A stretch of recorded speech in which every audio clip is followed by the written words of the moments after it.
Eu acho que é isso. Tá gravando. Então vamos lá, senhores. O que aconteceu? Recapitulando. Conforme nós discutimos em algum momento, na semana passada, mandei e-mail semana passada, antes da aula de quarta, né? Que tínhamos perdido o recurso de gravação no Google Meet. Aí na última aula nós usamos o Jitsi Meet. Mas eu não gostei de duas coisas no Jitsi Meet. Primeiro que pela impressão que eu tive, relativamente ao Google Meet, você perde alguma qualidade da imagem, do som, durante as aulas, durante a aula. Ou seja, o momento que nós estamos aqui reunidos dessa forma virtual. E o segundo problema, não sei se vocês lembram, quando a gente foi começar, eu fui dar o comando para a gravação para ser uma tela lá do Google, do Jitsi Meet, dizendo, não temos como gravar, tenta de novo. Eu fiquei tentando umas 4, 5 vezes, e aí eu fiquei pensando, não posso contar com isso, né?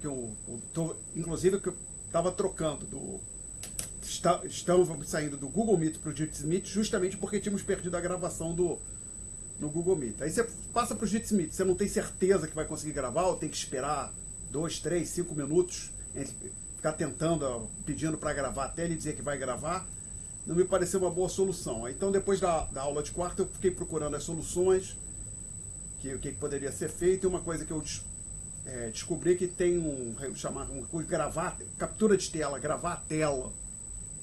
E essa captura de tela, ela basicamente que vai aparecer, tem um programa chamado Screen Rec, que ele até capturaria o meu rosto também, mas para isso ele precisaria usar a câmera.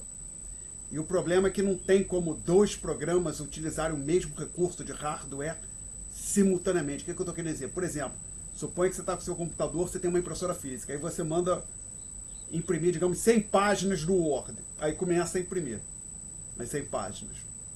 Aí você abre um arquivo PDF e manda imprimir.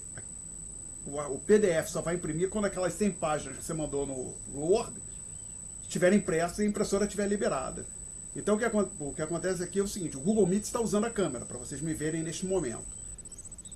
Eu nem tentei, eu desabilitei a captura do meu rosto no Screen Rec, eu acho que daria conflito. Aliás, na verdade, até tentei. Tentei simplesmente como o Screen Rec não capturou o meu rosto. Na verdade, se a câmera já está sendo utilizada pelo Google Meet. Bom, então o que vai para o YouTube no frigir dos ovos? Vai a minha tela e a minha voz. A voz vai um pouco mais baixa. Aí a pessoa lá, quando for assistir aula no YouTube, vai ter que botar o volume mais alto no celular ou no computador, onde ela estiver assistindo, aí para uma sala mais silenciosa. E vai perder. O aluno não vai poder ver meu belo rosto. Ainda mais agora que eu tenho o cabelo. Acho que, objetivamente falando, me parece que, tendo em vista a situação, é uma perda menor, então vamos voltar relativamente a não ter gravação, pelo menos, né? Então me parece que a melhor opção é essa, inclusive porque, não faço segredo disso, a prioridade é dar o melhor aula possível para quem, vou disponibilizar os melhores recursos para quem vem à aula. A gente perdeu o recurso de gravação no Google Meet, mas o Google Meet, pelo menos pelo que eu vi, dos recursos que eu tenho acesso, é o que permite proporcionar aos alunos que estão presentes aqui neste momento a melhor experiência. Então continuaríamos usando o Google Meet. E só para não, já olhei, procurei o Zoom uma outra época, assim. Por exemplo, o Zoom eu teria que contratar individualmente pago, eu confesso que não estou muito animado para fazer isso, porque o Zoom Free, não sei se grava, talvez grave, mas tem um limite de 1 hora ou 40 minutos para reunião. Então, se você quiser ter encontros de 1 hora e 40, como são nas aulas, você tem que contratar um Zoom pago. Bom, dito isso, senhores, então, se tudo correr como planejado, o que está sendo gravado, o que nós estamos falando aqui, o que está aparecendo na tela para os senhores, ficará disponível no YouTube, tá? Alguém quer fazer uma pergunta sobre isso? Não? Então vamos em frente. Tem aí eu ia perguntar assim, dúvida sobre lista de exercícios, já tem um pedido, vou deixar para responder no final da aula. Agora, dúvida sobre a matéria que a gente cobriu nas últimas aulas, na última aula. Alguém quer falar alguma coisa? Então vamos em frente. Nós estávamos em tópico 7, cujo título é Introdução à Determinação da Taxa de Câmbio.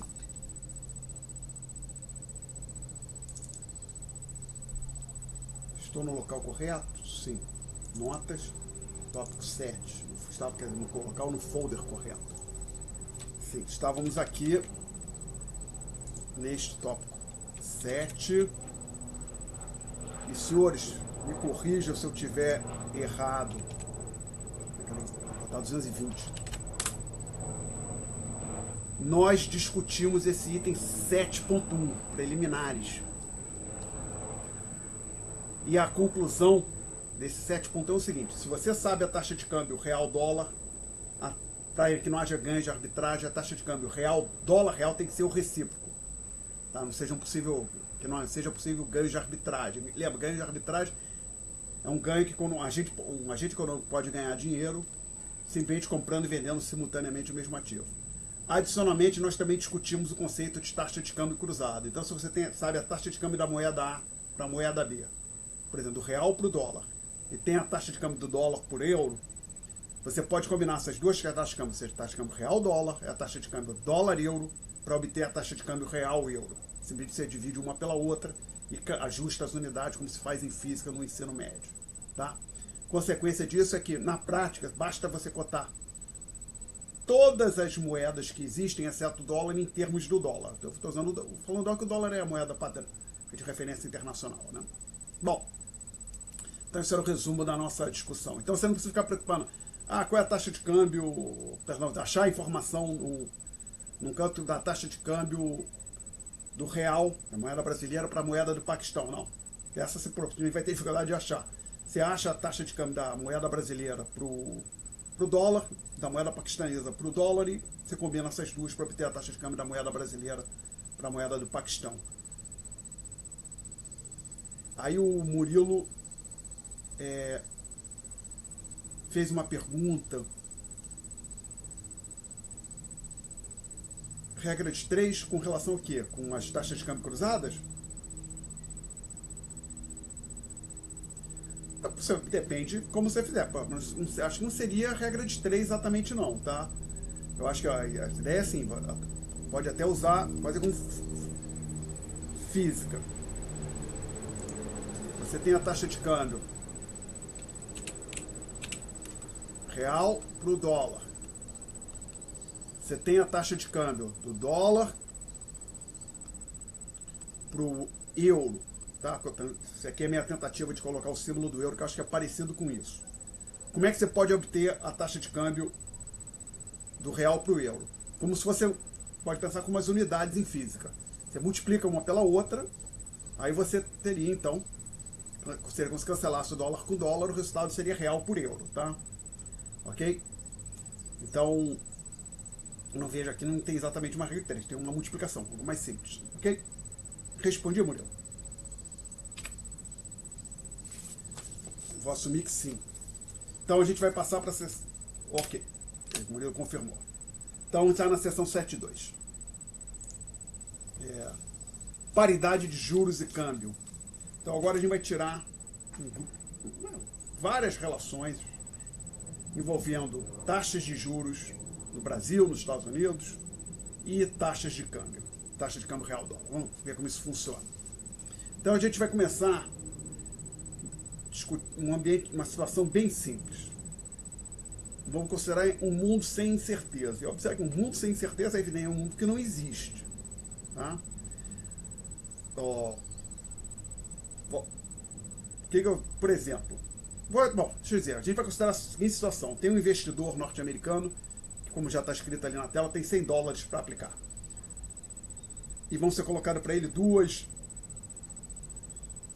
situações. Ele pode comprar títulos do Tesouro dos Estados Unidos. Duas opções. Comprar títulos do Tesouro dos Estados Unidos, comprar títulos do Tesouro do Brasil. A gente vai assumir que que não existe incerteza nem risco nas duas operações. Tá? Então, em particular, isso envolve que não tem chance de um calote da dívida do governo brasileiro falar, não pago a minha dívida. Ou nem que do Tesouro americano falar, eu não pago a minha dívida. E aí, usualmente, você pega livro texto e diz, Olha, os títulos do Tesouro americano são livres de risco.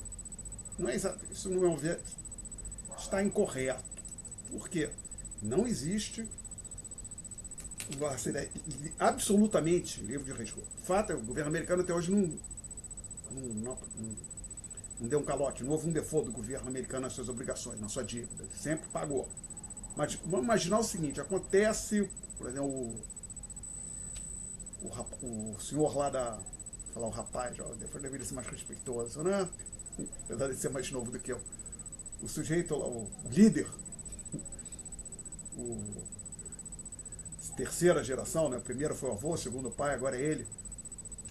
Terceira geração da grande liderança lá da Coreia do Norte, Kim Jong. É um Kim, não sei se é Kim Jong-il ou se Kim Jong-il era o pai dele, é um dos Kims, o Kim atual. Joga uma bomba, ou um conjunto de bombas nucleares lá nos Estados Unidos.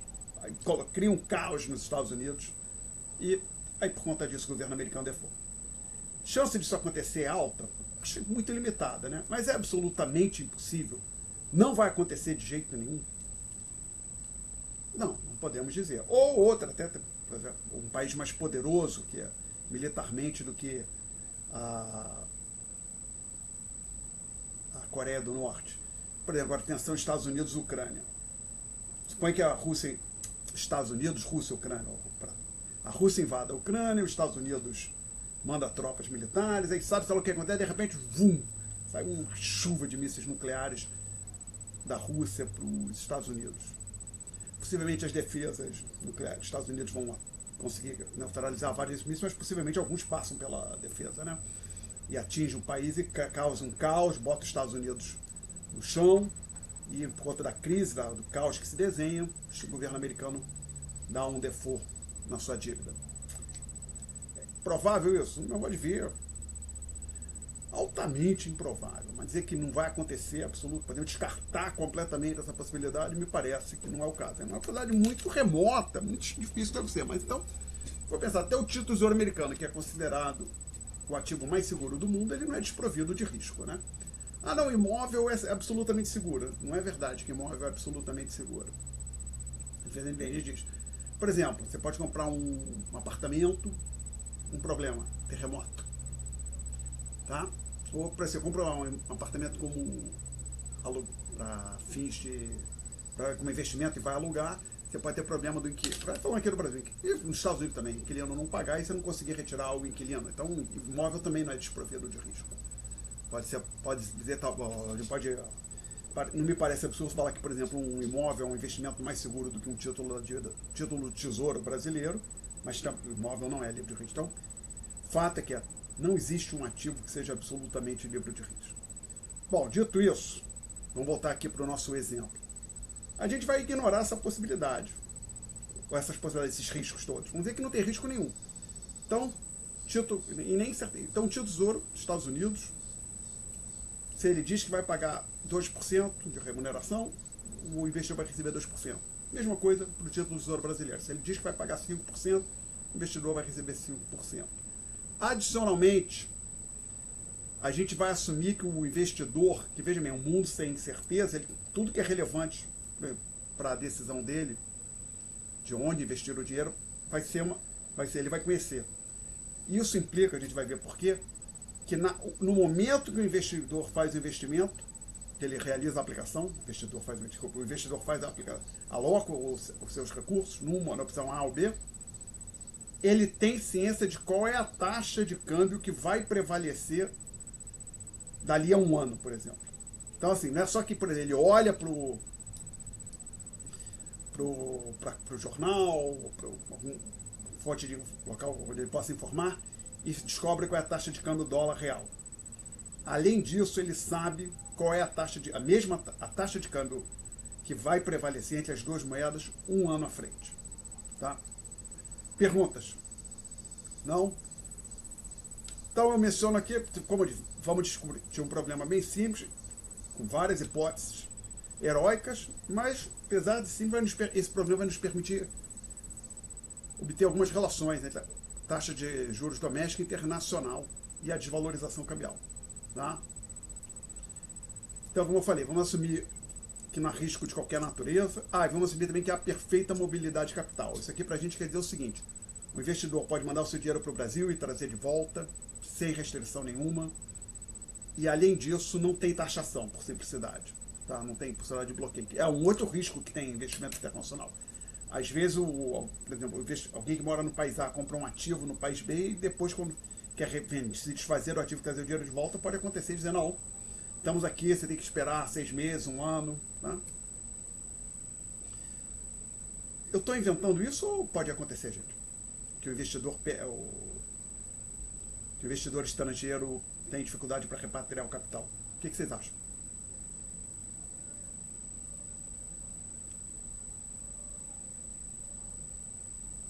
Ninguém vai ter opinião? Sim, pode ocorrer. Tem, inclusive, um exemplo extremo foi após a Revolução Cubana, que várias empresas de propriedade norte-americanas foram expropriadas, tá?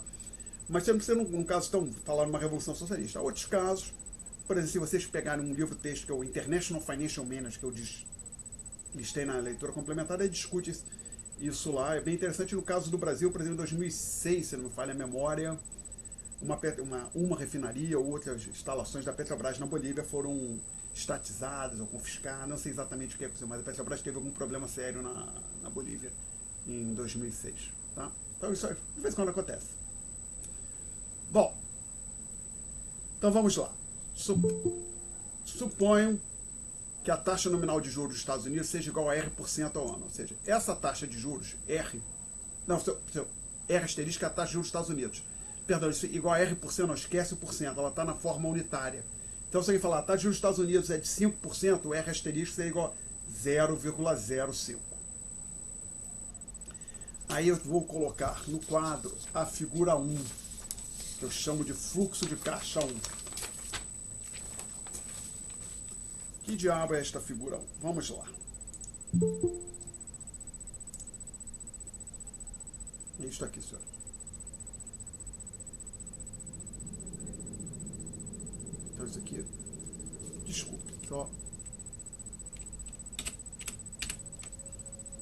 fazer isso aqui para baixo, fazer aqui para cá.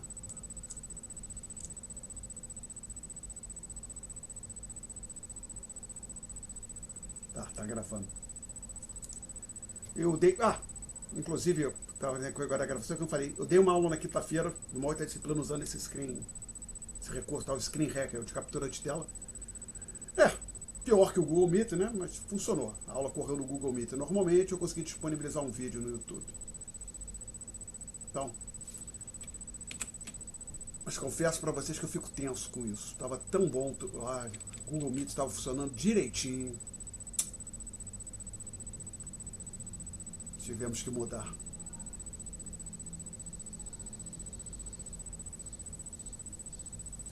Então isso aqui é a figura 1. Então, o que tem, o que mais que eu coloco aqui? 100. E aqui 100.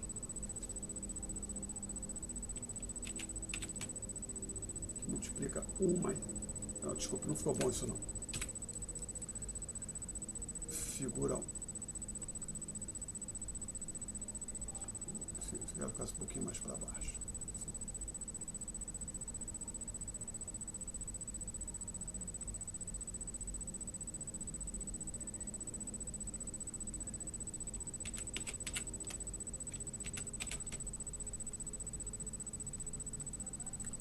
Senhores, isto aqui, esta figura, conforme o nome está escrito nas notas de aula, chama-se um fluxo de caixa. Entendeu o que é isso? A seta para baixo representa um desembolso financeiro. A seta para cima representa um recebimento. Então isso aqui ilustra o fluxo de caixa do investidor o fluxo de caixa para o investidor se ele optar por escolher a opção A, que é comprar um título do Tesouro norte-americano. Então eu menciono nas nossas aulas, fluxo de caixa A. Então, na data zero é hoje, tá? Ele desembolsa $100. Dali, por exemplo, há um ano, na data subsequente, digamos que seja mencionando um ano, então seria após um ano. Então, hoje, daqui a um ano, ele vai receber o quê? Os 100 reais que ele, 100 dólares, desculpe, que ele investiu, acrescidos de juros. E os juros são dados, determinados de acordo com essa taxa R asterisco. Então, se R asterisco for igual a 5% ou 0,05, ele recebe 105 dólares. O R não é em percentagem, é forma unitária, tá legal? Nessa fórmula aqui, ele está na forma unitária, nessa expressão aqui. Na forma unitária. Bom, aí o que é mais que eu falo nas notas de aula? Então, voltando, o que eu digo? Ó, figura 1, fluxo de caixa A. O investidor receberá 100 que multiplicam mais R asterisco dólares no momento de resgate após um ano, ou seja, após um ano. Vamos então voltar aqui para as notas de aula. E o que eu digo? Denote por R, ou seja, como o R asterisco, só que sem o asterisco, é a taxa nominal de juros no Brasil. Então, se o Tesouro Brasileiro está pagando 15% no espaço de um ano, o R é igual a 0,15. É zero a taxa de câmbio nominal hoje, ou seja, R$5 por dólar, por exemplo, e é subscrito 1 a taxa de câmbio no momento do resgate, ou seja, uma data à frente, um ano à frente. Estamos falando aqui em anos, está supondo que o período da aplicação, tanto na opção A como B, é de um ano. Hoje, como eu já tinha mencionado, hoje mesmo o investidor já tem conhecimento de E1, pois assumimos que não existe incerteza. Então, agora eu falo, não tem certeza, não tem risco, a consequência disso é que para esse problema aqui, eu tenho que assumir que o investidor, na data zero, sabe qual é a taxa de câmbio que vai prevalecer na data 1. Ah, mas no mundo real não é assim. Não, no mundo real não é assim. E mais à frente a gente vai lidar com a gente vai tirar essa hipótese. O E1 vai ser uma variável incerta. E aí a gente vai ver o que acontece. Mas por enquanto vamos deixar assim bem simples, supor que o E1 é conhecido um ano antes. Perguntas até aqui? Aí tem mais um pedido sobre a figura. Eu vou fazer a figura 2, que é similar. Espero que isso esclareça. Vamos lá. Então, a figura 2 é o fluxo de caixa para o investimento, para a opção associada à opção de investimento B. É algo similar. Na data zero, o investidor pega os 100 dólares que ele tinha e manda para o Brasil. Então, ele desembolsa, assim como na opção A, 100 dólares na data zero. Após um ano, o que ele vai receber? Agora a gente vai ter que trabalhar mais um pouquinho. Do exemplo anterior, depois de um ano, ele simplesmente recebe, ou seja, na figura anterior, ele recebia 100 que multiplicam mais R asterisco. Por exemplo, se R fosse 0,05, ele receberia, ou seja, a taxa de juros seria 5%, ele receberia 105 dólares. Aqui, não. O que ele vai receber? Bom, dá para a gente calcular, só um pouco mais complicado. Lembra que a taxa de juros que vai remunerar aqui era a taxa que remunerava, era o R asterisco. O que remunera o investimento que vai ser feito em reais, que ele está mandando dinheiro para o Brasil para comprar títulos do Tesouro Brasileiro, que tem que ser, ele precisa ter reais em mão para comprar, é a taxa R. Então, o que acontece? Quando ele manda esses 100 dólares para o Brasil, os dólares entram no Brasil na data zero e viram 100 vezes é 0 reais. Por exemplo, se é zero for 6 reais por dólar, quando ele mandar esses 100 dólares para cá, ele vai ter disponível 600 reais. Tá claro isso até aqui? Alguém quer fazer uma pergunta? Bom, e aí, esses 100 reais ele utiliza para comprar títulos do Tesouro. 100 não. Esse 100 é 0 reais, por exemplo, é 0 é 600 reais, ele utiliza para comprar títulos do Tesouro Brasileiro que serão remunerados à taxa R. Então, após um ano, ele vai ter esta quantia aqui. Talvez seja até melhor eu colocar assim, valores, e colocar aqui. Valores em real cifrão. Na data 0, 100 vezes é 0. Na data 1, ele vai ter 100 vezes é 0, que multiplica 1 mais R. Aí alguém pode ser... Então coloca aqui, ó. 100 vezes é 0 que multiplica 1 mais R. Porém, tem um pequeno problema. Isto aqui, ó, está expresso em reais. Isto aqui está expresso em reais. E aqui temos dólares. Aqui tem que ser dólares também. Então a pergunta, basicamente, a gente quer... Na data zero, todo fluxo de caixa é assim, sempre na mesma moeda. Tá? Então aqui, como eu comecei na data zero, colocando o desembolso em dólares, eu tenho que aqui ter o recebimento na data 1 em dólares. Ora, mas se a pessoa tem esta quantia aqui em reais, quantos dólares ela vai ter na data 1? Vai ter essa. É só pegar essa quantia em reais e dividir por E1. Ah, mas como, Alexandre? Como? Só um minutinho, só conferir uma coisa. Sim, exatamente isso. Se vocês forem olhar nas notas de aula, a figura 1 está absolutamente igual que está aí. A única diferença é que eu coloco 100 vezes multiplico 1 mais 0, coloco o E0 e E1 para a direita. Mas é a mesma coisa. O truque aqui, senhores, é o seguinte.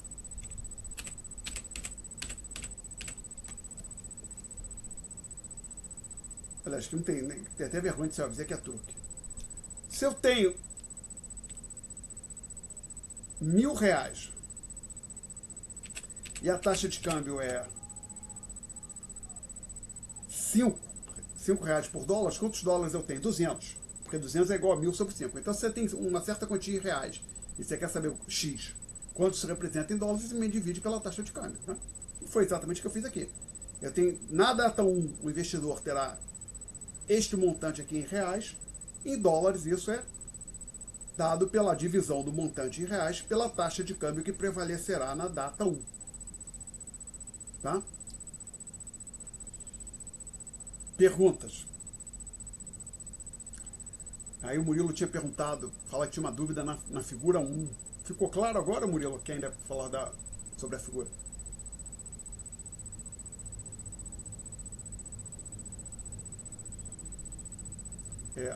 Só para... Vamos lá. A ideia aqui é relativamente simples. O que é essa seta para baixo? Um desembolso. Inclusive, o chamado fluxo de caixa pode ser algo bem complicado. Por exemplo, supõe que alguém compra um imóvel. É algo bastante utilizado em matemática financeira. Alguém compra um imóvel, gasta, por exemplo, R$200.000. É só 200. Isso na data do momento de aquisição e consegue alugar o imóvel e começa a receber todo mês, por exemplo, R$5. Então, o fluxo de caixa para esse investidor é algo desse tipo aqui. 200 é o investimento dele no imóvel e esse 5 que eu estou desenhando aqui, para sempre acima, é o aluguel que ele consegue receber mensalmente. Tá?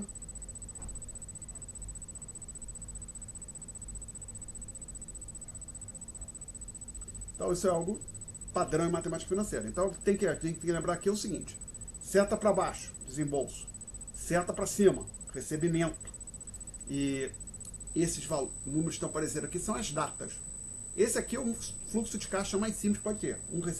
Duas datas, um recebimento e um pagamento. Tá? Um pagamento é o desembolso na data zero, quando o investidor faz o investimento, ele saca, como se ele sacasse, entregasse, ou seja, saísse dinheiro da carteira dele. E quando com o resgate, é como se ele recebesse o dinheiro na sua carteira, entre aspas. Mas pode pensar para ele. Se você pensar a compra de um CDB no banco, investimento no fundo de renda fixa, quando você faz investimento, o dinheiro sai da sua conta corrente, seria a seta para baixo. Quando você resgata, o dinheiro entra na sua conta corrente e a seta para cima. Ok? Bom, então, essas duas, a figura 1 e 2, ilustram a situação do nosso investidor.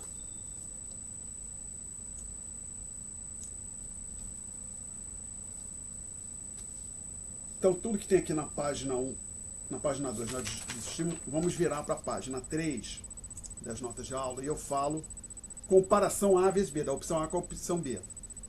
Aí eu digo, ó, o investidor será diferente entre A e B quando a igualdade de 2 for verdade. Do que você está falando, Alexandre? Então, um minutinho, dá um print screen aqui. Quero colar isso aqui na nota de aula.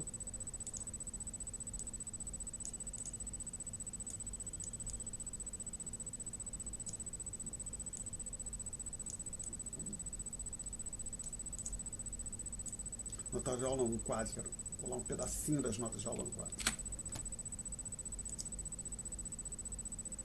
Perdão, é aqui.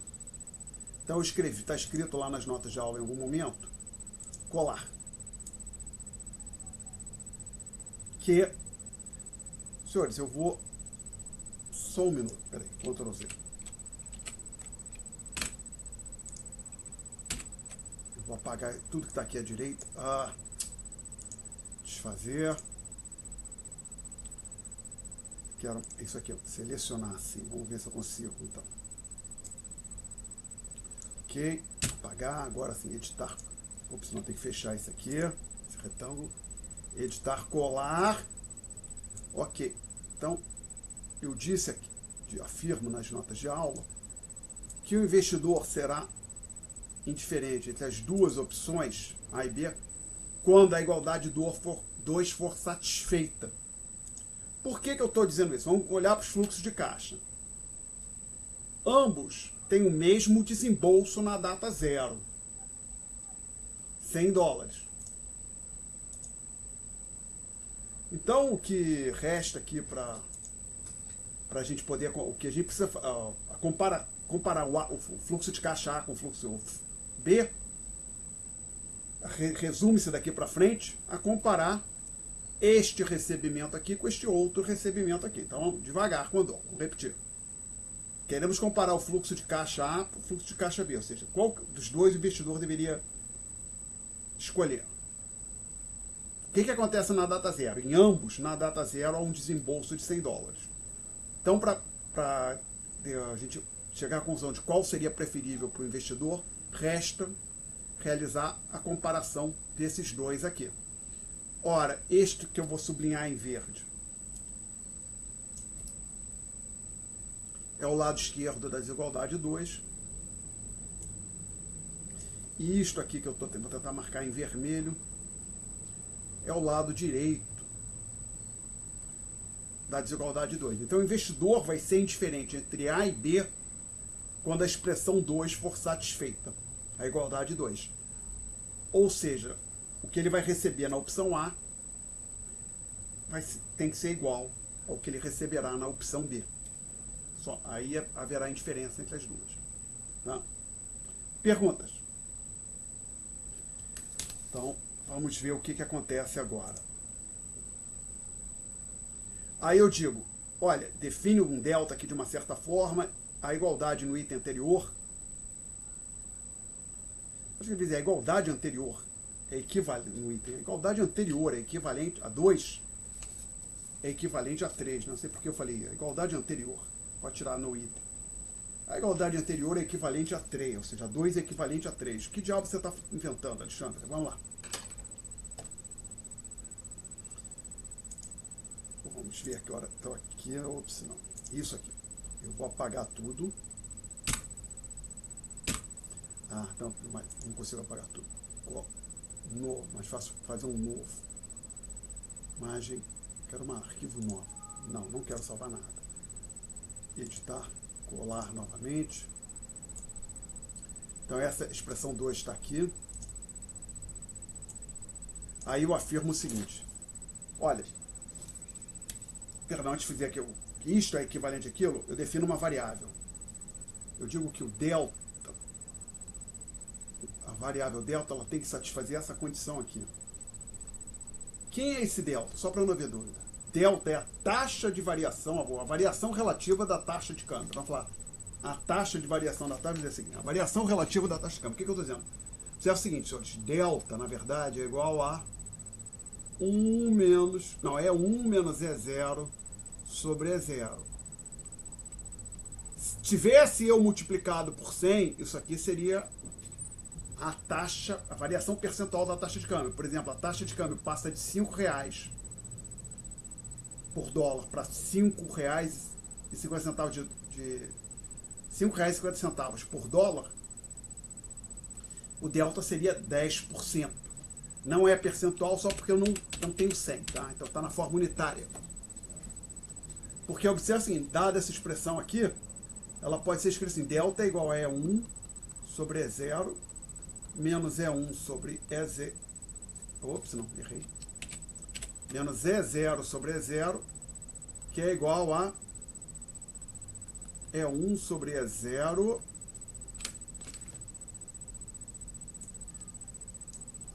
menos 1. Bom, agora você pega isso aqui, combina com isso aqui, ou seja, eu estou dizendo o seguinte, delta é igual a E1 sobre E0 menos 1, logo 1 mais delta é igual a E1 sobre E0, que é justamente a expressão que eu tinha colocado aqui no começo da discussão. Então esse delta que eu estou jogando aqui, ele é pura e simplesmente a variação relativa da taxa de câmbio. Não é percentual porque eu não multipliquei por 100, tá? Bom, o que acontece então aqui?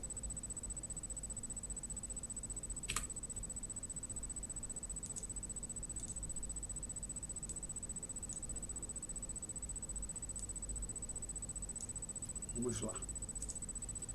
Eu digo que essa expressão é equivalente à expressão 2. Por quê? Pego essa expressão aqui. Perdão, desculpe. Não é isso aqui que eu queria fazer. Nós temos a definição de delta, é isso aqui, ó. Logo, 1 sobre 1 mais delta é igual a E0 sobre E1. Aí eu pego, então, este sujeito aqui, ó, posso colocá-lo aqui, substituindo o E0 sobre E1. Então a gente fica assim, ó, 100, que multiplica 1 mais R asterisco, é igual a 100, que multiplica 1 mais R, vezes 1 sobre 1 mais delta. Aí, obviamente, eu posso cancelar o 100 com 100. E aí eu chego à expressão que 1 mais R asterisco é igual a 1 mais R dividido por 1 mais delta. E se você for olhar com cuidado, isso é justamente a expressão 3 das notas de álgebra, que é exatamente igual.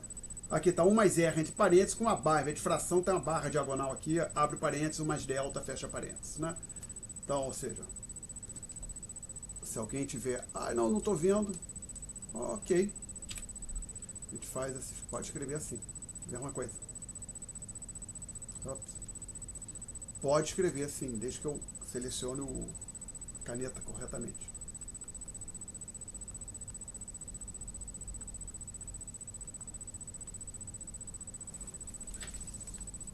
Perguntas?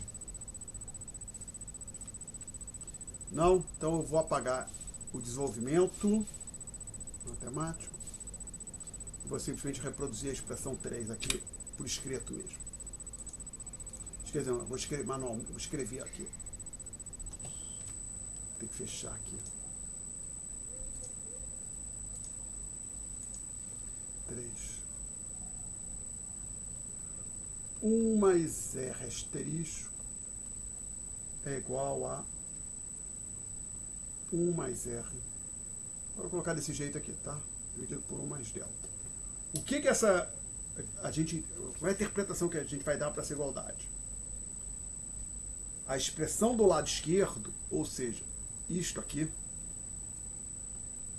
corresponde ao retorno de $1 investido em tesouro dos Estados Unidos. Quem pegar $1, comprar tesouro americano, vai ter daqui a um ano que multiplica 1 mais R asterisco. Isso era basicamente opção A, só que ao invés de investir 100, você investe $1. Lado direito, agora. Vamos ver o que eu disse nas notas de aula. A expressão do lado direito corresponde ao retorno de $1 investido em títulos do Tesouro do Brasil. Peraí, o que é isso? Lembra? Quando a gente desenhou o fluxo de caixa 2, a ideia é a seguinte: o americano ele manda os $100 para o Brasil, deixa esses dólares, assim que os dólares chegam no Brasil, ele converte em reais, compra títulos do Tesouro Brasileiro com prazo de 1 ano também, resgata esse título do Tesouro depois de 1 ano, vai ter um montante em reais, converte esse montante de reais em dólares e leva o dinheiro de volta para os Estados Unidos. Então, na prática, o que aconteceu? O investidor mandou $100 para o Brasil, deixou parado aqui 1 ano, deixou investido aqui 1 ano em título do Tesouro Brasileiro, lembrando que houve a conversão para real no momento do investimento, e depois vai resgatar, para mandar de volta, havendo uma conversão agora de real para dólar, para mandar o dinheiro de volta para os Estados Unidos. Bom, então do lado direito a gente tem o retorno de $1 investido no Brasil. Que é, o que é esse retorno? $1 vai ser dado por essa razão aqui. 1 mais a taxa de juros nominal no Brasil dividido por 1 mais delta, onde delta é a taxa de variação da taxa de câmbio, né? E a condição do 3, que é equivalente a 2, matematicamente é a mesma coisa, ela exige que o lado esquerdo seja igual ao lado direito, ou seja, que o retorno das duas alternativas de investimento seja iguais. Somente assim o investidor vai ser indiferente. Tá? Perguntas? Bom, não temos. Eu vou dar mais um passo. Eu vou pegar a expressão 3 e reescrevê-la. Vou resolver, isolar para 1 mais R. Vou escrever, ou seja, vou escrever assim, 1 mais R asterisco, que multiplica 1 mais delta, é igual a 1 mais R. E aí, então, a 4 que aparece nas notas de aula é isso aqui.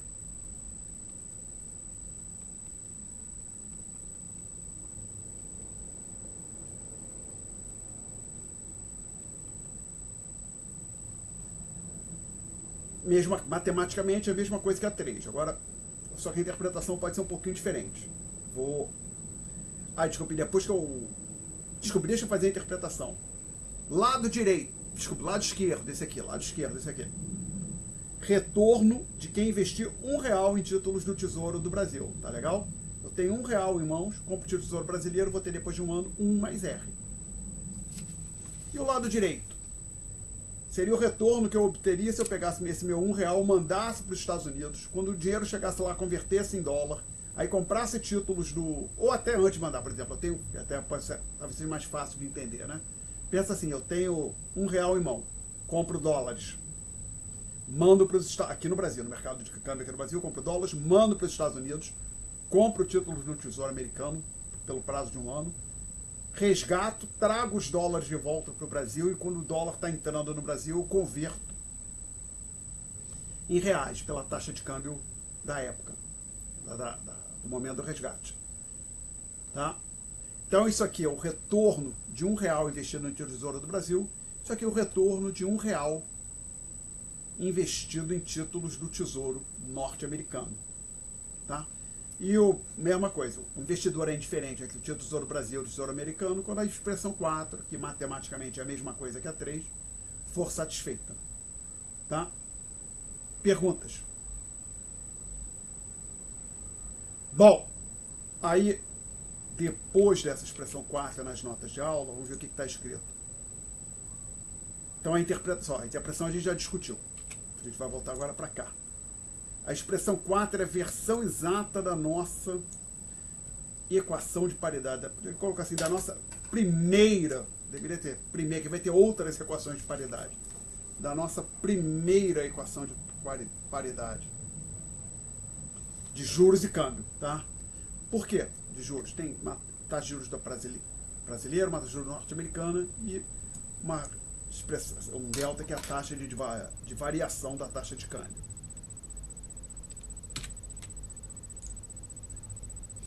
Eu digo disse versão exata porque depois vai ter uma versão aproximada. Ok? Aí eu dou um exemplozinho numérico aqui nas notas de aula. R igual a 15%, R asterisco, eu sei os números na minha cabeça. Então, isso, taxa de juros no Brasil 15%, Estados Unidos 2%, Delta 10%. E esses valores são, se você for apurar, por exemplo, aqui vai ser 1 mais R é 1,15, né? Deixa eu colocar isso aqui no quadro, então, peraí. Print screen. De novo, pegar o glorioso Paint. Colar.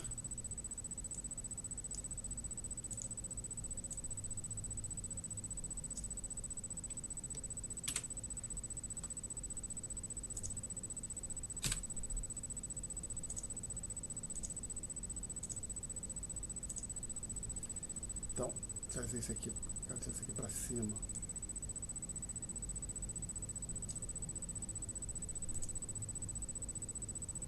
Vou botar isso aqui embaixo. Então vamos, só para não haver dúvida. 1 mais R é igual a 1,15. 1 mais R asterisco, que multiplica 1 mais delta, é igual a 1,02 vezes 1,1. Isso certamente dá menos do que 1,15.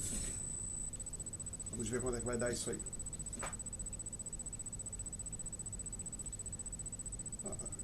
Passado não muito distante, certamente eu faria essa conta de cabeça, mas vai dar 1,002, se não falha a memória. Oi.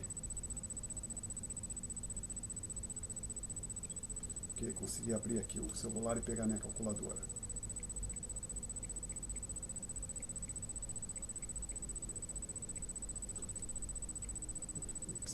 Não, dá 1,12 quase. Deveria ter quase somando. Ainda bem que eu fiz a conta de 1,122.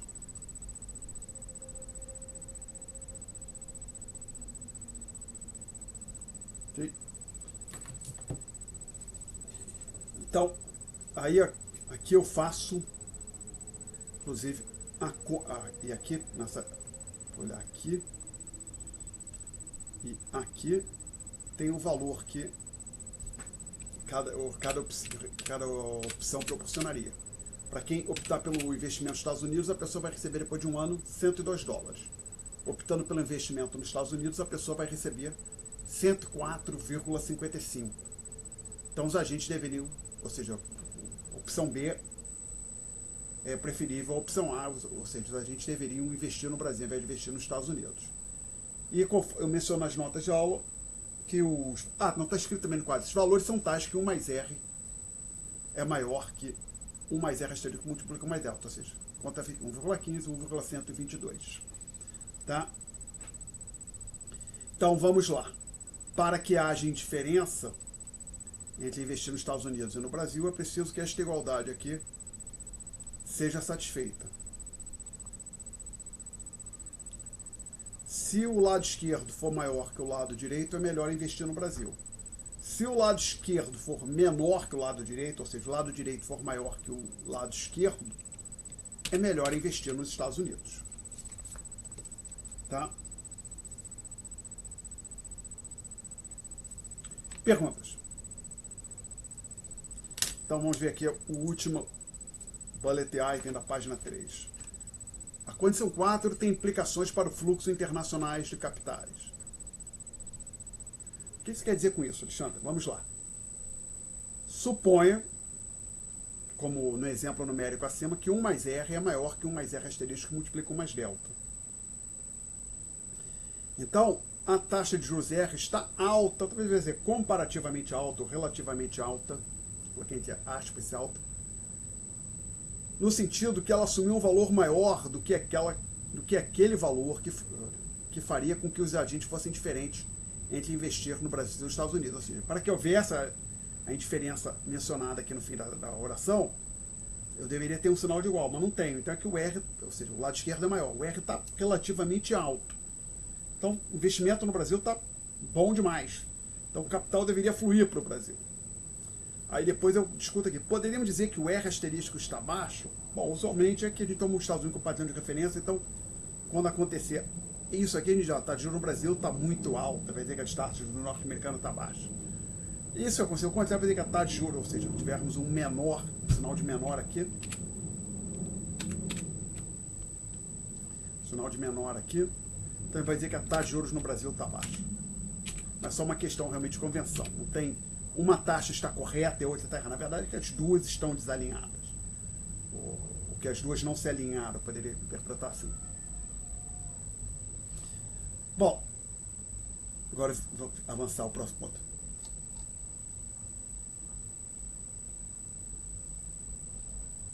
Aí eu menciono aqui no começo da página seguinte o seguinte: deveria, atenção para o tempo verbal, ocorrer um grande fluxo de capital para o Brasil. Esse fluxo tenderia a reduzir o R e ou a elevar o delta. O que você está dizendo, Alexandre? A ideia aqui é bem simples. Naquele contexto, no contexto que a gente está aqui sem certeza, na hora que acontecer do título brasileiro estiver pagando para o investidor mais do que o título do Tesouro americano, ou seja, acontecer isso aqui, todo mundo vai se desfazer dos seus títulos do Tesouro americano e comprar título brasileiro, porque se não tem certeza, não tem risco, é a mesma coisa. Por que alguém vai carregar o Tesouro americano? Então, se o Tesouro brasileiro está pagando mais. Então a ideia é que se isso aqui acontecesse, as pessoas iriam começar a se desfazer dos títulos da dívida pública norte-americana e trazer dinheiro para o Brasil. Aí na hora que houvesse esse fluxo de capitais no Brasil, isso tenderia a puxar para baixo a nossa taxa de juros. Tá legal? Também teria um impacto sobre a taxa de câmbio, ok? A taxa de câmbio, isso teria um impacto também de fazer com que o delta crescesse. Então, mas o ponto é, no frigir dos ovos, o que interessa aqui para nós? Capital vai começar a sair de um país para o outro, tenderia a puxar o R para cima, e capital saindo dos Estados Unidos teria a puxar a taxa de juros dos Estados Unidos para baixo, e eliminar a diferença aí do lado esquerdo para o lado direito. Tá? Então eu digo aqui, o movimento internacional de capitais tenderia a corrigir qualquer desvio da igualdade. De novo, uso futuro do pretérito. Aí por aí depois eu digo, tempo verbal. Nós estamos analisando um modelo, ou seja, isso que eu estou falando deveria, pois é, no contexto do modelo tem que acontecer. Dentro daquele modelo, mas lembra, uma coisa é o modelo, outra coisa é o mundo real, mas pelo menos esse modelo ilustra o seguinte: havendo um desalinhamento das taxas de juros brasileiras com a taxa de juros americana, talvez exista uma relação mais complexa do que essa relação 4 que nós estamos dizendo aqui, mas supondo que o fato é que havendo um desalinhamento seria uma condição possivelmente mais complexa, isso aqui não é satisfeito, e tenderia a haver um fluxo de capital de um país para o outro que tenderia a eliminar a diferença, fazer um fluxo autocorretivo, vamos dizer assim. Tá? Perguntas. Bom, aí eu digo, a versão aproximada da 4 é a 5. Lembrando, 4 é isto aqui.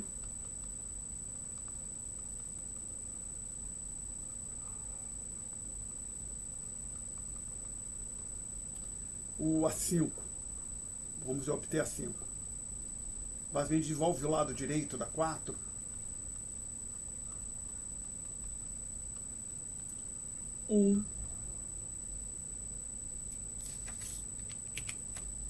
Mais delta, agora o R, mais R asterisco, mais R asterisco vezes delta. Aí então a gente tem que combinar as duas últimas igualdades, 1 mais R é igual a 1 mais delta mais R asterisco vezes delta. A gente cancela 1 com 1 e chega à conclusão então que R é igual a delta mais R asterisco mais o produto do R asterisco com delta. E o truque é que isso aqui é aproximadamente igual a zero.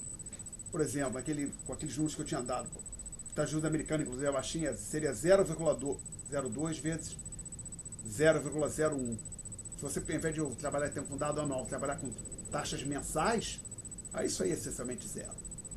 Então a versão aproximada é a versão 5.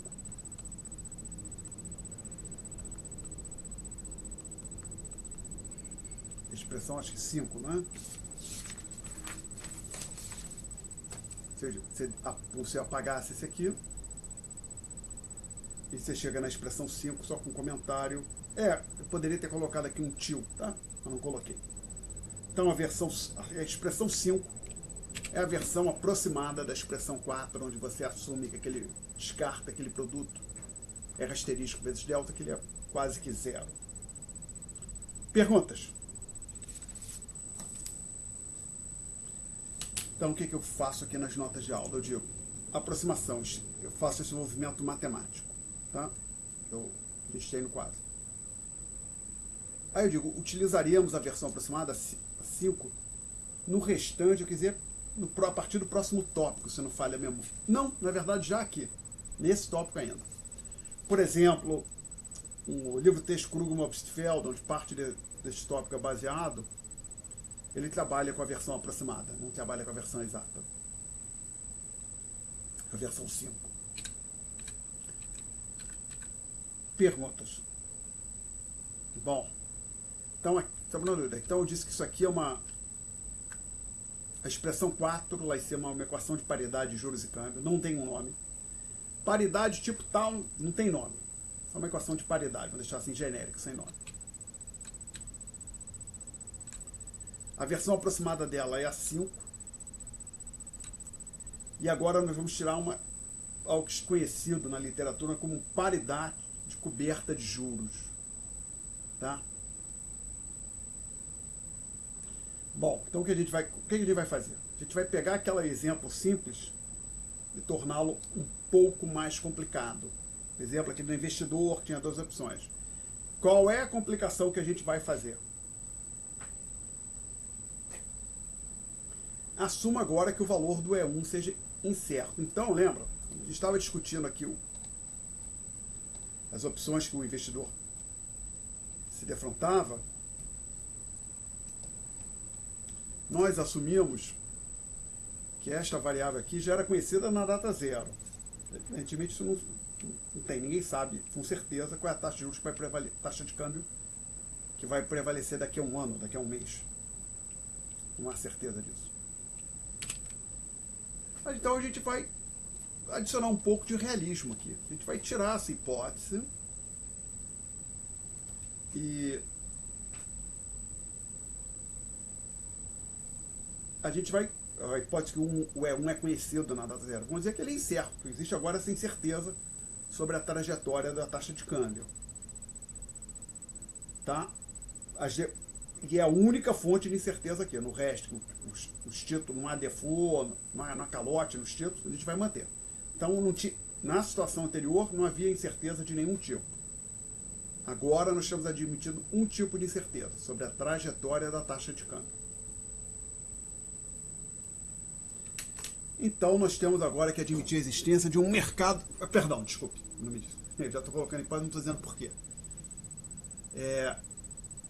Você pode agora interpretar o que está acontecendo é o seguinte: a gente adicionou um complicador. Você pode então pensar assim, eu tinha estava fazendo uma análise. Pode.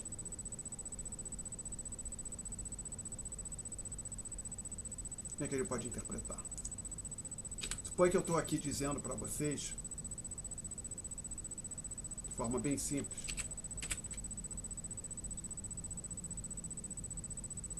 olha, tem um mercado qualquer, de um bem qualquer, não sei qual é, que tem uma certa quantidade que eu vou chamar de Q barra, que representa uma oferta perfeitamente inelástica por simplicidade. Essa aqui é a curva de demanda.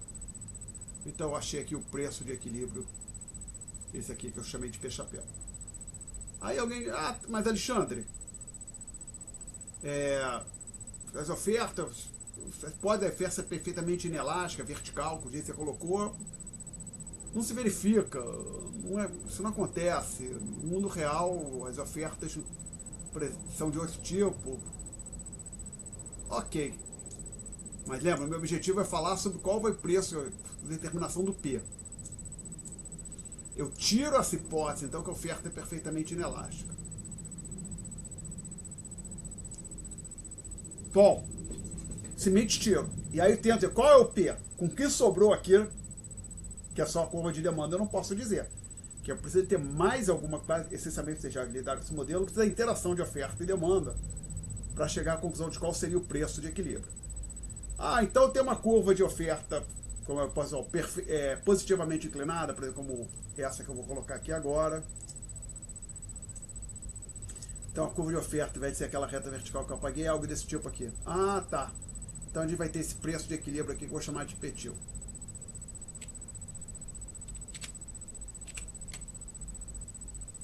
Ok. Então, o fato, eu tirei uma hipótese, tive que colocar outra, não. Tinha uma hipótese sobre a curva de oferta, que tinha um certo formato vertical, tirei e tive que trazer alguma coisa no lugar, no caso disso, uma curva de oferta perfeitamente, não, positivamente inclinada, desculpa. Bom, aqui tem a mesma coisa. Se eu simplesmente falar, olha, não sei qual é o 1, aí vamos resolver o problema, eu não vou conseguir, que vai estar faltando elementos. Eu tenho que trazer alguma coisa nova. E o que eu trago, então, é a existência do chamado de mercado a termo de moeda estrangeira. Mercado a termo, o que é isso? Não se assuste, é uma coisa relativamente simples. Tentar dar o exemplo mais simples possível de entender. Mas primeiro, o que é o mercado? O que é o mercado a termo? Vamos pensar numa operação a termo. Uma operação a termo é uma operação que é contratada, por exemplo, hoje, de forma que a entrega do bem e a liquidação financeira acontecem em uma data, um momento posterior. Usualmente, vamos para de um dia, de hoje para amanhã, mas vamos fazer um momento posterior. Um exemplo de uma operação a termo. Eu pego o telefone, ligo para o Shining Box, aí pergunto, tem esse arroz, uma sacada, não sei o que, tem. Aí me entrega, quanto é? Tanto. Ah, me entrega aqui na minha casa. Tá bom, daqui a meia hora, uma hora tá chegando a pessoa. Daqui a uma hora chega e me entrega a comidinha do Shining Box, vem numa caixinha. Aí, digamos, seja R$50, eu entrego a nota de R$50 pro motoboy e acabou. Isso, de certa forma, foi uma operação termo. Porque eu liguei eu acertei com um vendedor, no caso, do restaurante Shining Box, uma entrega de uma mercadoria para dali a uma hora, duas, meia hora, sei lá qual for o prazo, e com a liquidação da liquidação financeira, o pagamento acontecendo no momento da entrega da mercadoria. Tá? É evidente, esse não é um exemplo muito interessante para a gente, mas ilustra a ideia do termo. Existem outros mercados a termos que são mais interessantes para nós. Em particular, o mercado a termo de moeda estrangeira. Isso existe. Basicamente, alguém acerta hoje, um exemplo, uma operação a termo de câmbio, cambial a termo. Alguém acerta parte A, acerta com a parte B, que daqui a 30 dias, um vai entregar para o outro, digamos, $100 mil, e como compensação vai receber R$500 mil. Então, o que isso pensar é o seguinte, vou dar um exemplo aqui, vou botar no quadro. Eles acertam a troca de daqui a 30 dias,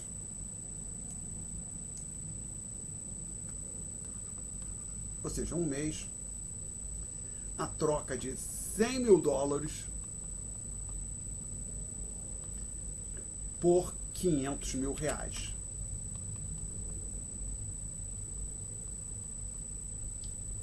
Qual é a taxa de câmbio implícita nessa transação? Tem uma taxa de câmbio implícita de 5, tá? Não vou usar a letra E, não. Eu vou usar a letra F, que é a que eu vou usar depois, de forward, que é a expressão em inglês, é o forward que a gente traduz como termo, tá? A taxa implícita na operação é 5, ou seja, que para cada R$5 houve a entrega de $1. Isso, então, é uma operação a termo. Isso pode ser feito, inclusive, com o banco. Perguntas. O banco vende dólar a termo, por exemplo. Alguma pergunta até aqui? Bom, então vamos ver aqui, vou voltar para as notas de aula. O que eu falo? Então, chama a atenção aqui que existe a gente vai falar em termo, estritamente falando, mas bom a gente saber a diferença do termo, que o inglês é forward, para futuro, que em inglês é o future. muitas vezes bagunço isso, a tradução é feita de forma equivocada. Aqui no Brasil traduzem forward como futuro, sem fazer a necessária distinção. Então, forward e future em finanças dos Estados Unidos, no inglês, são coisas distintas, apesar de serem similares.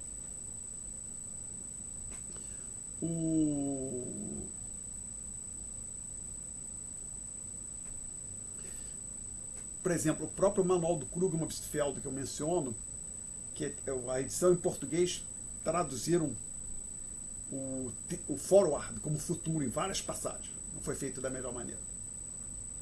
Mas então, vou deixar que existe diferença. Então vamos lá, o termo, é isso que a gente falou, exemplo é aquilo que eu falei. Mas e o ponto central que a gente chama, são operações customizadas, ou seja, individualizadas de acordo com a necessidade do cliente, com instituições financeiras. E tem baixa liquidez. Por exemplo, vou dar baixa liquidez. Por que essa customizada? Por exemplo, tem uma empresa, qualquer uma empresa que opera aqui no Brasil, que ela está preocupada que daqui a 90 dias ela vai ter que fazer um pagamento de uma dívida em dólar. E ela está preocupada com a trajetória da taxa de câmbio. Podemos até manter esse exemplo aqui. Bom, eu tinha falado aqui 30 dias, deixa eu mudar. Eu falei que tinha uma dívida daqui a 90 dias. Vamos dizer que seja 30 dias, ela tem uma dívida de 100 mil dólares.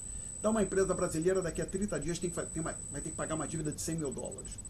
Ela tem uma certa preocupação com a trajetória da taxa de câmbio. Por quê? Suponha que hoje a taxa de câmbio seja 5,20. Tá? Aí uma coisa acontece no dia lá que vai liquidar. Então, hoje, 5,20. Aí, dali a 30 dias, lembra, ela não sabe com essa taxa de câmbio daqui a 30 dias. Essa taxa de câmbio bate em 8. Olha que desastre para a empresa. Porque se ela for deixar para comprar os dólares daqui a 30 dias, se o dólar bater em 8, ela vai ter que pagar 800 mil reais. Porém, se alguma coisa acontecer na direção oposta, por exemplo, o dólar fechar a 4 daqui a 30 dias, ela vai pagar apenas 400 mil reais. Esses dois números, 8 e 4, possíveis taxas de câmbio para daqui a 30 dias, ilustram o ponto a incerteza sobre a trajetória da taxa de câmbio gera um risco para a empresa, que aquela dívida pode vir a ser uma dívida de 800 mil reais ou uma dívida de 400 mil reais. A dívida está fixa, tem o valor dela em dólares pré-determinado fixo, esse não vai mudar. O problema é que a taxa de câmbio oscilando impacta o valor da dívida em reais. E a empresa não quer ficar com esse risco, então ela procura o banco, e aí supõe que o banco acredita que dali a 30 dias a taxa de câmbio vai estar em 4,9, por exemplo, 4,95. Então o banco aceita vender os dólares para entrega daqui a 30 dias essa taxa que eu coloquei aqui, 5. Por que isso aqui foi interessante para a empresa?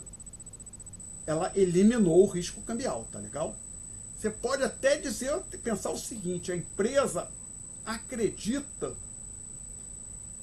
que tem uma chance grande de dali a 30 dias o dólar está em 4,9, por exemplo.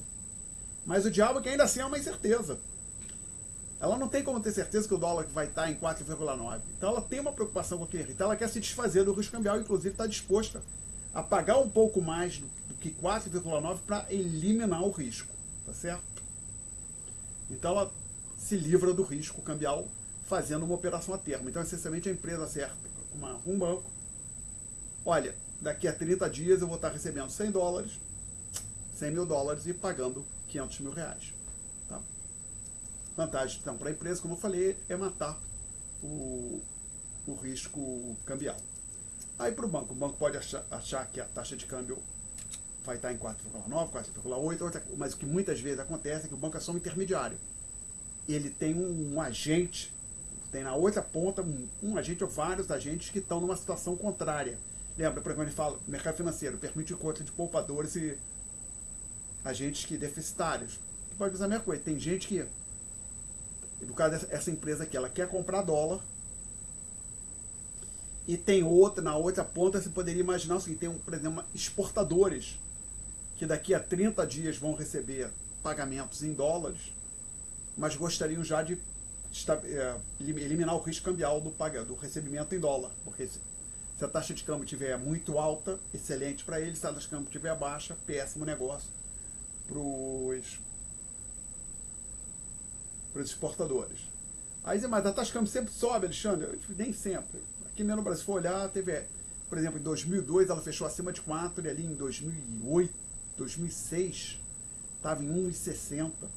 Então, se você for olhar as taxas de câmbio dessas moedas, dólar para o euro, do euro para a libra, do dólar para a libra, a taxa de câmbio sobe, oscila bastante. Não tem necessariamente uma tendência de subir sempre ou sempre de cair. Nada do tipo. Bom, perguntas até aqui. Agora, então o termo é uma operação, como eu disse, customizada por causa dessa empresa. Ela precisava de 100 mil dólares, acertou os 100 mil dólares, uma operação envolvendo 100 mil dólares com o banco. A baixa liquidez é porque a princípio está fechado, não tem como... não quero mais, me arrependi, vai ter que negociar com o banco. O banco não está obrigado a desfazer isso não. Então, por exemplo, em tese, como se fosse aquela minha situação fictícia, que eu comprei alguma coisa, pedi comida para o Shining Box por telefone, seria depois que eu liguei para o Shining Box e disse que eu quero, eu vou estar obrigado a receber a comida e entregar os 100 reais. 50 reais que eu tinha falado, né? Tá? Ok? Bom, então isso é o termo, que é o mais simples. E o que é o chamado futuro, future? Você pode interpretar o seguinte, o futuro é institucionalização do termo. Basicamente, você tem contratos padronizados que são negociados em bolsa. E quando algo é negociado em bolsa, a grande vantagem para quem carrega o ativo, por exemplo, é que tem alta liquidez. Então, existe mercado futuro de dólar, tem futuro de dólar no Brasil, negociado na BMF Bovespa. Tá, e são contratos padronizados. Se não me falha a memória, o lote mínimo é de 10 mil dólares, mas não tenho certeza. Permita-me tentar ver isso aqui. Dólar futuro,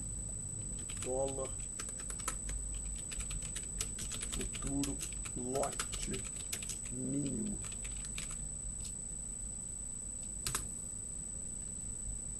Dólar futuro.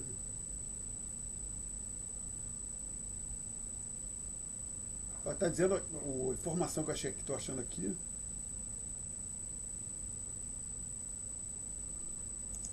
Tem agora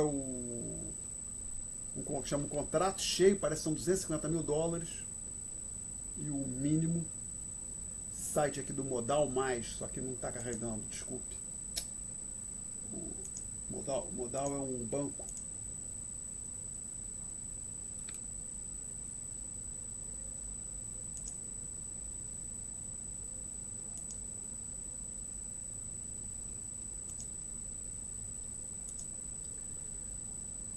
Perdão, vocês estão me ouvindo?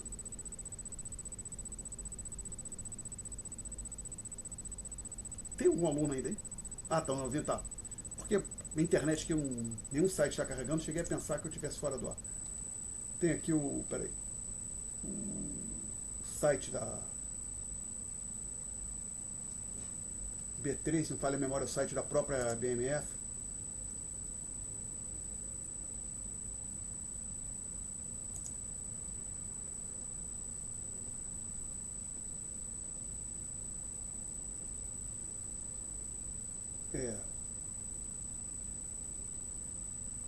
Fala aqui em 1.000 dólares, mas é a cotação. Não, tamanho do contrato. 10 mil dólares, né? Está aqui no zero. E só para ter certeza, o B3, não falha a memória, é a B... não, desculpa. Esse aqui, é B3. B3.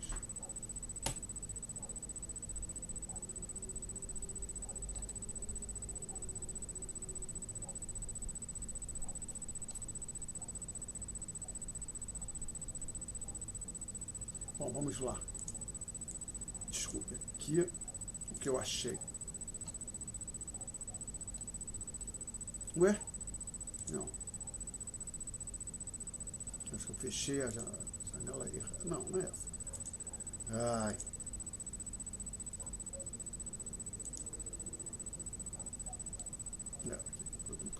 Política técnica. Tem uma informação aqui. Tamanho do contrato. Aqui, ó, 10 mil dólares, Estados Unidos da América. A minha única dúvida aqui, quem é o B3? Se eu falei memória, é BMF Bovespa. Há muito tempo que eu não acesso. B3, BMF Bovespa. Não é isso? Sim, é BMF Bovespa. Ah, sim, houve a troca de nome, se não falha a memória. Tá? Então, o antigo BMF Bovespa virou B3, tem até que então as notas de aula. Então, o contrato mínimo é de 10 mil dólares. Ah, quero fazer o futuro de $1. Não, aí não, na BMF não tem. Tem um tamanho mínimo para transação. Mas o fato é, a vantagem são contratos padronizados. Você pode negociar em bolsa. Isso quer dizer o seguinte: alguém compra o dólar futuro. Então, a ideia é assim: eu comprei 500 mil dólares no futuro. Quer dizer o seguinte: eu estou me obrigando a entregar, por exemplo, 3 milhões de reais. Qual é a taxa implícita na transação? É a razão entre os 3 milhões de reais e os 500 mil dólares. Tá? Aí eu não quero mais esse contrato. Posso vender na bolsa o contrato. Colocar o contrato na bolsa. Tá? A vantagem é essa. Tem uma outra diferença que é o chamado ajuste de margem, que basicamente a ideia é uma ideia relativamente simples. Vou tentar ilustrar com isso aqui.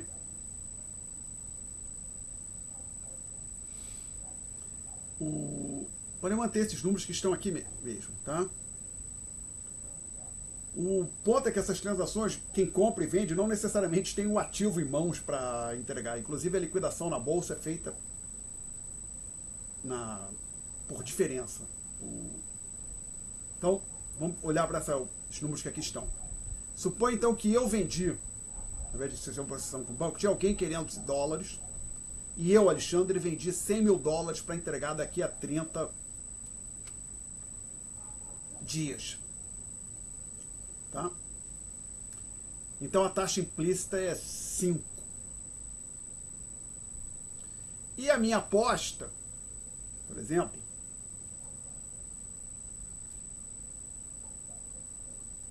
vou apagar isso daqui. Eu, Alexandre, estou acreditando que o dólar vai estar... A cotação de hoje é até irrelevante, nem precisamos dela para a discussão, tá? Ela só é relevante no sentido que ela me fornecer alguma informação sobre a taxa de câmbio daqui a 30 dias. Mas supõe então que eu acredito que daqui a 30 dias o dólar vai estar cotado a 4. E eu entro nessa transação, eu vendo o dólar, me comprometo a entregar 100 dólares e receber 500 mil reais. Tá? Veja bem, o que eu posso, se eu acredito que o dólar vai estar 4, eu posso simplesmente fazer o seguinte: eu entro na operação vendendo dólar, não faço nada, quando chegar o dia de liquidação eu compro os 100 mil dólares pagando 400 mil reais, entrego os 100 mil dólares para outra parte nessa transação a termo, recebo 500 mil reais e eu ganho a diferença de 100 mil. Tá legal? Tá claro isso para todo mundo? Até aqui tá ok? Alguém quer fazer uma pergunta? O pequeno problema... então é fácil, vou ficar rico. Não, devagar com a dor. Não tem como você ter certeza disso aqui, né? Enquanto o dólar daqui a 30 dias não bater em 5, eu tô ganhando. Se ele bater exatamente em 5, eu fico no 0 a 0. Mas daí supõe que o dólar vai, por exemplo, a 6, 7. Aí começa a perder. Supõe que para fazer que o dólar vai a 8 e eu tenho que entregar 100 mil dólares. Eu vou ter que comprar 100 mil dólares, pagar 800 mil, entregar os 100 mil dólares, receber 500, eu vou ter um prejuízo de 300 mil. Então o problema é que, de acordo com o que aconteceu com a taxa de câmbio à vista, uma das partes nessa transação pode ter uma perda muito grande, né? Tá? Então, na BMF Bovespa, o que eles têm a chamada ajuste de margem quer dizer o seguinte: à medida que a taxa de câmbio à vista vai variando, a taxa de câmbio que prevalece hoje, a taxa de câmbio à vista é aquela que a gente vê hoje no mercado, vai oscilando, cada parte é chamada a colocar dinheiro numa conta. Então a ideia é o seguinte: eu fechei essa operação aqui, então a taxa, então agora podemos escrever E lembra, eu fiz futuro agora, eu fiz no futuro, e lembrando que a taxa implícita aqui é 5. Aí, quanto a taxa de câmbio à vista for 5, nada acontece. Aí, supõe que a taxa de vista vai para 6, eu comecei a perder dinheiro. A bolsa vai chegar para mim, Alexandre, taxa de câmbio foi a 6, você agora já está perdendo nesse contrato que você entrou. Você, por favor, coloca um dinheiro aqui. Na verdade, eu vou ter que pingar a diferença de 5 para 6, que é R$1, tá? Para 100, em cima de 100 mil dólares. Eu vou ter que fazer um depósito de 100 mil dólares. Aí a taxa de câmbio vai a 7. Eu boto mais 100 mil. Taxa de câmbio vai a 8. Eu boto mais 100 mil, já terei que eu feito o depósito de 300 mil. Então, à medida que a taxa de câmbio começa, a vista começa a oscilar e uma parte começa a parecer que ela vai perder ou ganhar dinheiro, ela começa a ter que fazer depósito. Isso é para impedir, para que se alguém começar a perder muito, ele já vai tendo depósito, perdendo, e se o sujeito ficar inadimplente, já tira o cara do mercado, impede que ele tenha ainda mais prejuízo e cria um problema maior do que seria caso não houvesse o ajuste de margem, tá? Então, como eu disse, mas pode interpretar, dito tudo isso, diferença do termo para o futuro.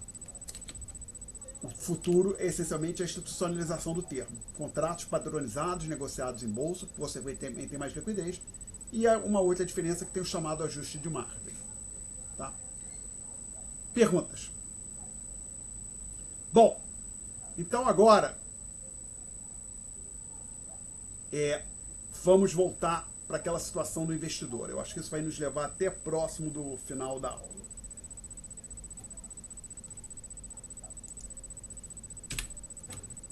O investidor que tem 100 dólares para investir, um investidor norte-americano, para ele investir nos Estados Unidos,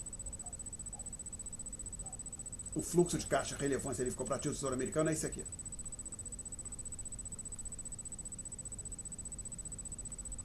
Isso é a figura 1, se não me falha a memória. Sim.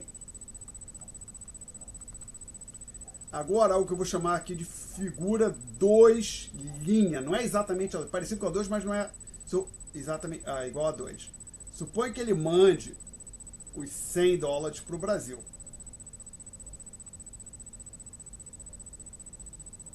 Para comprar tesouro brasileiro. Então, como a gente ia discutir, o que ele vai resgatar daqui a um ano? Os 100 dólares entram no Brasil, viram 100 que multiplica 1 é 0, que é a taxa de câmbio que prevalece hoje, então ele sabe qual é, reais, e daqui a um ano isso vira, quando ele vai ter comprado títulos de tesouro norte-americano. Então ele vai ter em reais essa quantidade. E quanto ele vai ter em dólares?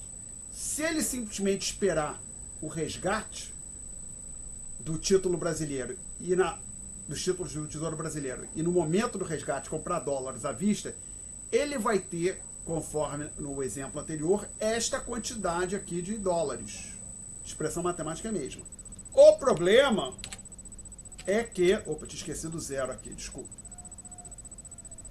Na data zero, agora o investidor não conhece esse sujeito. Ele está, então, dependendo do valor do E1, isso pode ser bom ou ruim para mim. Por exemplo, se o E1 for muito alto, disparar, isso aí vira pó. Pensa, faz o E1 crescer muito, e para infinito. Isso aí começa a ficar próximo de zero. Tá? E por outro lado, se o E1 cair muito, para próximo de zero, isso aqui fica bem grande. Fica, excelente investimento. Não sabe qual é o... Como é que a gente pode lidar com a situação? Esse aqui vai ter que sair. Mas lembra, a gente adicionou mercado a termo na discussão. Então o nosso investidor, ele pode fazer o seguinte: no mesmo momento que os 100 dólares estão entrando no Brasil, na data zero, ele já contrata uma operação a termo onde ele vai estar comprando dólar, ou seja, uma operação para daqui a um ano, onde ele vai entregar 100 que multiplica E0, 1 mais R reais, e receber uma certa quantia de dólares. Que quantia? Vai ter que dividir vai ser dada pela taxa implícita na operação a termo, que eu vou chamar dessa letra grega aqui, se fala memória, é o Φ1, tá? Essa letra é maiúscula, tá? Então, vamos lá, quem é o Φ1? Tá, escrito aqui nas notas, ó. A atual, ou seja, na data zero, cotação no mercado a termo do dólar para entrega daqui a um ano. Então, por exemplo, se alguém faz uma operação onde vai entregar 100 mil, vai entregar 600 mil reais para receber 500, para entregar 600 mil reais para receber 100 mil dólares, o Φ1 seria 6, tá? Então, nós, vamos lá, tentar botar aqui. Vai entregar 600 mil reais, nesse exemplo aqui que eu estou colocando, para receber 100 mil dólares, a transação, a taxa de câmbio dessa implícita nessa operação é 6 reais por dólar, tá? Então o Φ1 é a taxa de câmbio que do dólar para entrega daqui a um ano que está prevalecendo no mercado a termo, ok? Perguntas?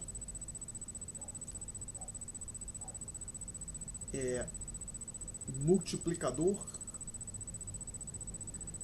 Caso aqui ele entrou dividindo. Você tá vendo, em algum outro lugar você viu ele com o nome de multiplicador, é isso? Não, é só uma modo de falar mesmo. É basicamente, vou pensar, ele é uma taxa de câmbio, mas que taxa de câmbio é ele? Não é a taxa de câmbio que a gente vê hoje no mercado à vista, taxa de câmbio no mercado à vista é aquela que você vê na casa de câmbio, por exemplo. Não, não é essa. É a taxa de câmbio das operações a termo para entrega daqui a um ano, tá legal? Ok? Uhum. Então depende se você está convertendo dólares em reais, ela vai multiplicar. Eu tenho 100 mil dólares, a termo, quanto eu tenho em reais? 6 vezes 100 mil, ela multiplicaria, né? Dependendo de qual operação, ela você divide ou multiplica pela taxa de câmbio, né? Dependendo, se você vai converter dólar em real, você multiplica, se você vai converter real em dólar, você divide pela taxa de câmbio real-dólar. Perguntas, senhores? Então a situação para o investidor é que agora o papel que na situação sem incerteza era desempenhado pela taxa de câmbio E1, agora, e quem era o E1? Taxa de câmbio que prevaleceria no mercado à vista daqui a um ano e seria hoje de pleno conhecimento do investidor naquela situação. Agora a gente ou não. Agora, na data zero, o investidor não sabe mais qual é o E1. Como a gente colocou o mercado a termo, a gente pode eliminar o risco cambial, fazendo com que o investidor entre numa operação a termo. Ou seja, então a ideia é relativamente simples. Ele traz o dólar para o Brasil para investir em tesouro brasileiro. Simultaneamente, ele já entra numa operação a termo, comprando dólar a termo para daqui a um ano, para repatriar o dinheiro para os Estados Unidos quando ele estiver resgatando o investimento que ele realizou em títulos do Tesouro Brasileiro. Tá? Perguntas? Bom, então, senhores, quando que o investidor vai ser indiferente entre você pode chamar isso aqui de opção A, que ainda é A, que era aquela que eu chamava de A, e essa que eu vou chamar de B', que não é baseada na B, mas não é exatamente a B que nós tínhamos antes. A B não havia incerteza. Conforme eu digo aqui nas notas de aula, o investidor será indiferente entre investir no Brasil ou nos Estados Unidos quando esta igualdade aqui for satisfeita. Quero jogá-la no quadro. Então, dei um print screen. Vou colar aqui no Paint. Eu seleciono no Paint a expressão. Mas eu vou fazer um negocinho aqui, peraí. Vou apagar isso aqui. E vou colar esse aqui ali. Eu posso até botar aqui, pronto. Ctrl C. Agora eu venho para cá, para o meu quadro, editar, colar. Então, nas notas de aula, eu digo que o investidor vai ser indiferente entre as opções A e B' que vocês têm aí no quadro, quando a expressão C, 6, que é essa que eu estou marcando aqui em vermelho, for satisfeita, ou seja, quando este valor aqui em verde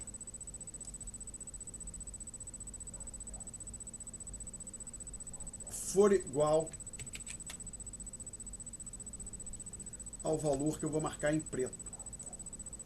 Eu prefiro cinza.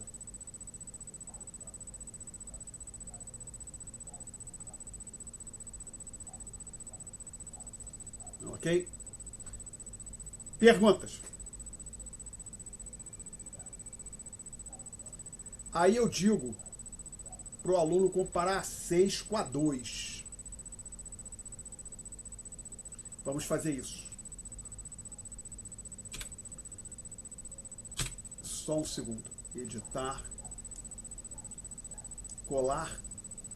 Não, quero não. Não é isso, colar nada. Quero editar arquivo novo. Não. Editar. Colar. Aqui está a 6. Nós tiramos agora. Vou deixá-la aqui.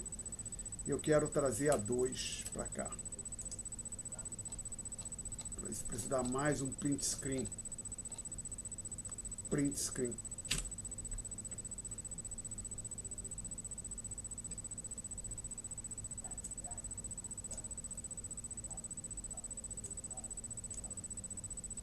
Colar. 2 está aqui, ótimo.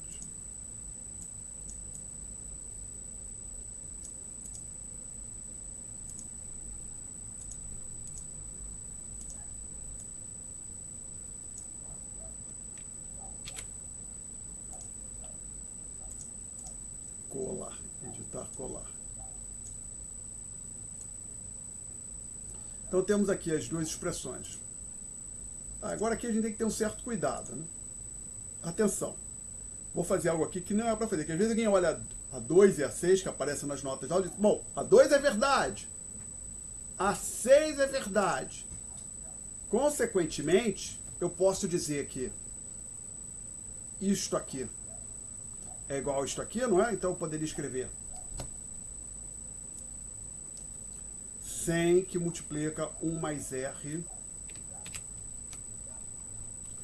vezes E0 sobre E1 é igual a 100 que multiplica 1 mais R E0 sobre Φ1. Aí cancela 100 com 100, 1 mais R com 1 mais R, E0 com E0. Eu concluo que o E1 tem que ser igual ao Φ1. Então a taxa de câmbio no mercado da terra tem que ser igual à taxa de câmbio no mercado da vida, que eu mando. Não, não, não, não. Não pode fazer isso. Isso que eu acabei de fazer aqui, ó, está errado. Não faça isso. Mas como, Alexandre? Tem a 2 e a 6, é só fazer a matemática devagar com o andor. Vou explicar por quê.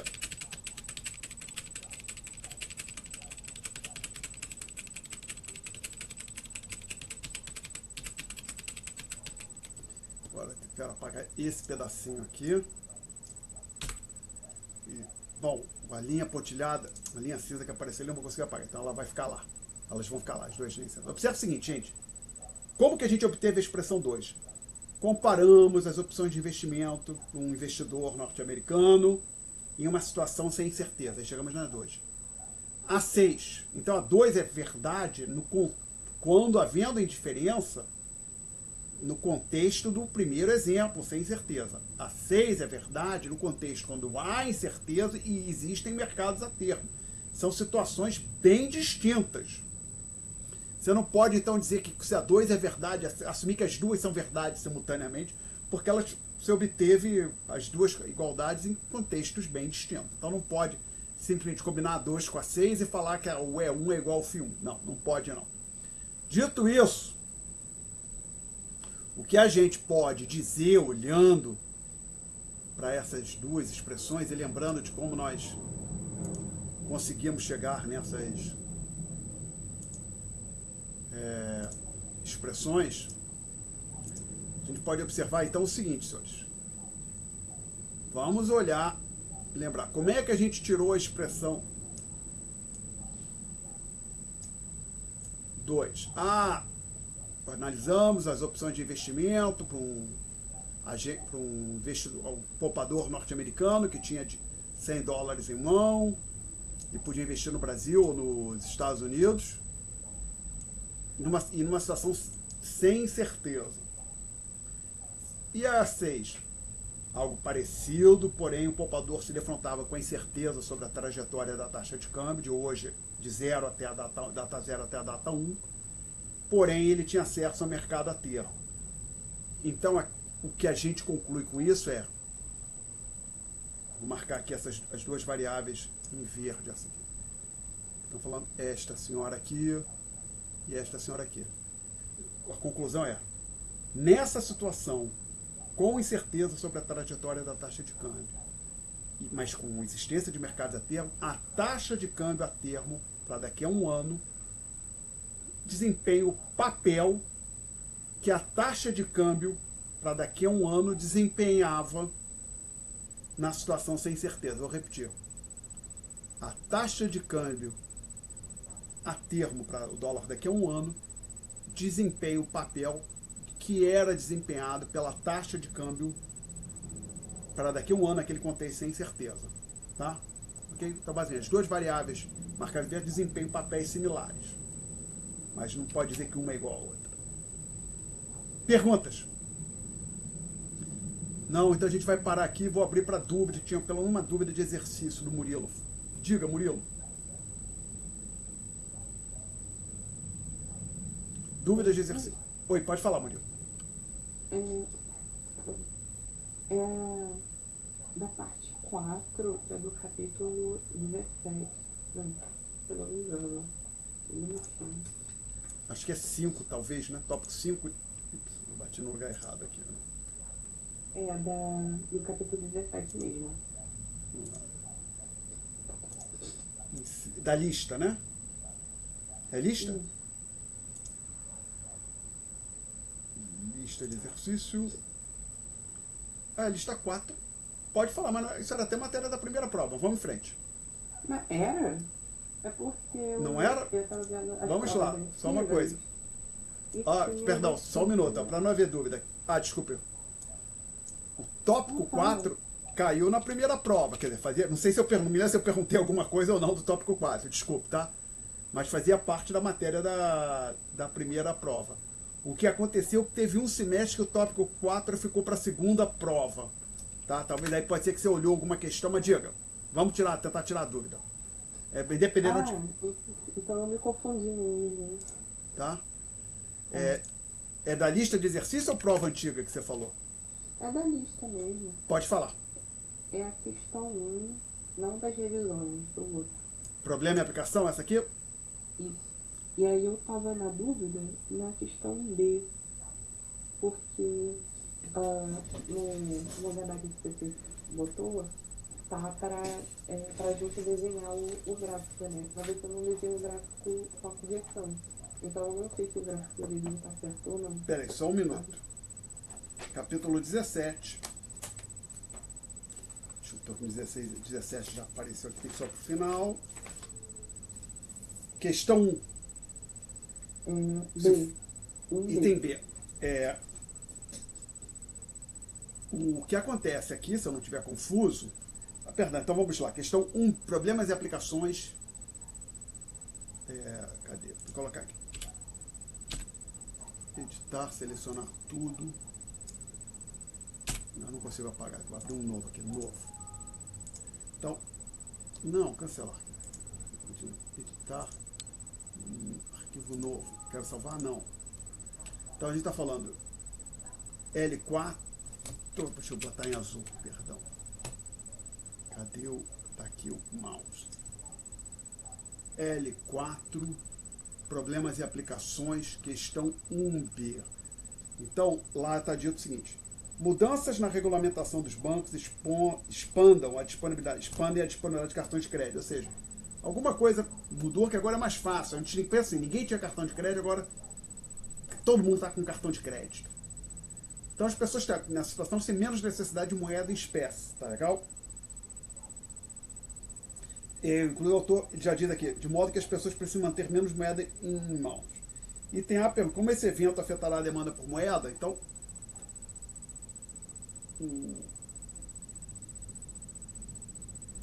perdão, M, e aqui era 1 sobre P, né? Não falha a memória nesse... Isso, 1 sobre P. Então a gente coloca aqui uma certa quantidade que está fixa. Não, deixa eu colocar assim, MS. E aqui a demanda, vou chamar D1, a demanda antes da mudança. Então tem 1 sobre P, o equilíbrio é isso aqui. Então, na verdade, isso aqui, eu estou nem olhando só o B, estou olhando na prática a questão inteira, né? Então, o que acontece com a demanda de moeda? Basicamente, ela se desloca para a esquerda, que para o mesmo valor, o mesmo P, as pessoas precisam de menos moeda agora. Você deslocaria ela dessa forma aqui. Legal? Se o Fed não reagir a esse evento, o que acontecerá com o nível de preços? A gente vai, o 1 sobre P cai para esse patamar aqui. Consequentemente, o nível de preços aumenta, não é isso? Isso era o item B. Se o Fed quiser manter o nível de preços estável, aqui eu deveria ter um S, tá? O que ele precisará fazer? Então, eu vou colocar um. Ele vai precisar deslocar a oferta de maneira que ela passe exatamente aqui, ó. Então, isso já é o item C. Para manter o nível de preços estável, ele tem que reduzir a quantidade de moeda na economia. Tá? De forma que a nova curva de oferta por moeda seja essa reta que deveria ser vertical, que eu não consegui fazer. Tá? Tirei a dúvida, Murilo? Entendi. Aham, é porque eu tinha visto, como eu te falando, eu tinha visto essa matéria nos pãozinhos, aí eu fiquei confuso, mas eu pensei, então eu vou começar a estudar essa matéria, só que aí você já me explicou. Tá, ok. Mais perguntas, gente? Mais perguntas? Não? Então, eu vou interromper a gravação. Espero que isso tenha sido gravado. Basicamente, agora eu estou usando 2 programas, né? Antes, na época antes de tomarem o meu Google Meet, né? Eu usava um programa só. A gravação, acho que aqui ele para.